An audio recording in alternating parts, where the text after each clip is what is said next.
আজকে তোমাকে আমি মাফ করে দিচ্ছি, কারণ আমি দেখেছি তুমি যা করেছো এর প্রতিদান আমার ভাইরা দিয়েছেন, তোমার পাশে আছেন। করোনার সময় আমি প্রেগনেন্ট ছিলাম, এটা নিয়ে জয়ের উপরে আমার অনেক আক্ষেপ। আমি কোনোদিন শিল্পী সমিতির কোনো নির্বাচনে আসি নাই, কেউ বলতে পারবে না যে আমি শিল্পী সমিতির নির্বাচনে এই এফডিসিতে এসেছি, কারণ আমি মনে করেছি সবাই আমার ভালোবাসার মানুষ, আমার ভালোবাসার মানুষটা তাদের পাশে আছে, আমার হয়তো প্রয়োজন নাই। কিন্তু আমার এখন মনে হয়েছে জয়ের পাশে আমার দরকার, আপনারা আছেন।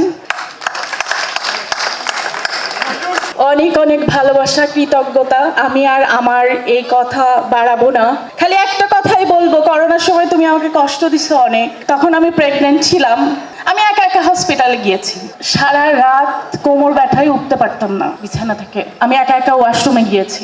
ও কি করছে জানেন? সারাদিন আপনাদের সাথে করোনার ভিতরে ছিল, ভাইরাস লেগে যাবে, অন্য রুমে ছিল, 1.5 মাস 2 মাস আমরা আলাদা রুমে ছিলাম।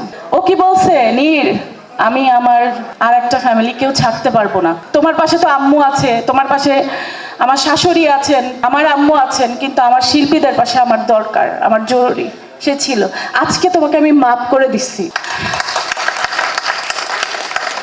কারণ আমি দেখেছি তুমি যা করেছো এর প্রতিদান আমার ভাইরা দিয়েছেন, তোমার পাশে আছেন, আমার বোনেরা দিয়েছেন, তোমার পাশে আছেন।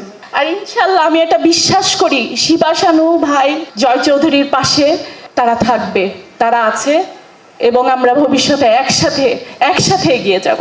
সবাইকে অসংখ্য ধন্যবাদ। সরি।